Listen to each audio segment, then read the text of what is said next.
Hello, what's up? Sa mga katropa peps po namin, mag-spray po ako ng ampalaya ni Papa Bear. Ang gamit ko po ay Vigor Plus. Ayan, mga katropa peps, Vigor Plus Foliar Fertilizer. Ayan. At mga katropa peps, 1 galon to nakaraan. Nga lang, ginamit na to ni Papa Bear nung nag-spray siya sa kanyang palay at saka yung mga nakaraan po naming tanim na ampalaya at yung talong din, mga katropa peps. Ayun, may natira po kami. Vigor Plus Foliar Fertilizer. Sa isang sprayer po natin, mga katropa peps, magtimpla lang po tayo ng 2 cup nito. 40 ml, 40 ml. 2 cup nito. Halos 80 ml po yung itimpla po natin, para sa ating pong mga ampalaya. Tulad yan, shake muna natin. Shake. Vigor Plus Foliar Fertilizer. Ayan. Ayan. 2 cup lang nito, mga katropa pep.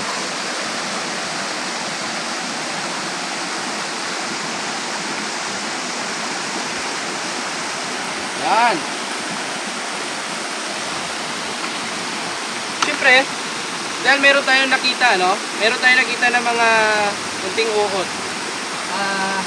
Nahaluan ko na rin po ng Warlax. Ayan, mga katropa pips. Para po ito sa mga insekto na kumakain po ng mga ampalaya ni Papa Bear. Kahit 30 ml lang nito, mga katropa pips.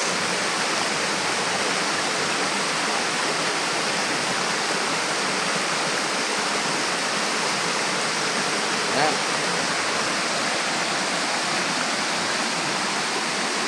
Warlax.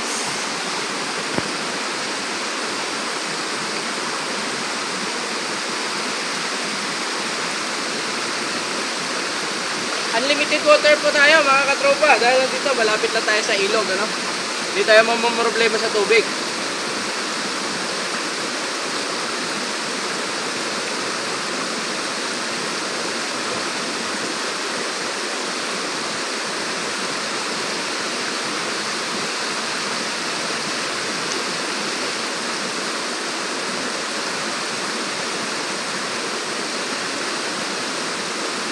Ito, minsan lang tayo gumamit ng Warlax, mga katropa fish, para sa mga insekto.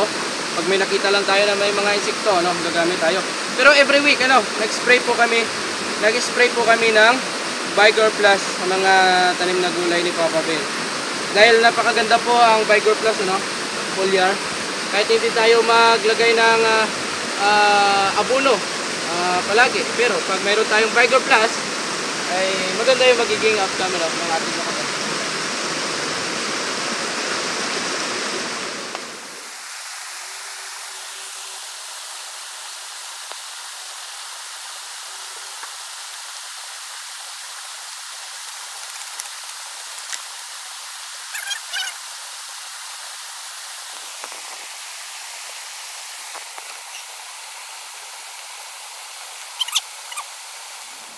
Sige po, mga katropa, samahan nyo po ako. Mag-spray po tayo ng Vigor Plus para po sa ating mga tanim na gulay.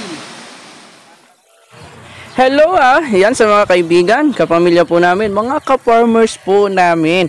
Ito po ang routine po namin ni Papa Bear, Every week ay nag-spray po kami ng Vigor Plus Foliar Fertilizer sa amin pong mga tanim na gulay. Siyempre ngayon, ang tanim po lang po ni Papa Bear ay ampalaya. Pero nakita naman po namin na ang pong mga tanim na gulay, mga nakaraan po naming tanim ay napakaganda po ng epekto ng Vigor Plus Foliar Fertilizer. Makatipid po tayo sa mga ina-apply po nating mga fertilizer katulad ng abono. Maganda po ito sa ating pong mga tanim na gulay, mga katropa pips. Kaya inaanyayahan po namin ang mga kaibigan po namin, mga ka-farmers po namin, nagtatanim kayo ng gulay, kung anumang tanim na meron kayo, o di kaya sa inyong pong mga palayan. Gamitin po natin Vigor Plus Foliar Fertilizer. Thank you! What's up, mga katropa? Subscribe my channel, Liverboy TV.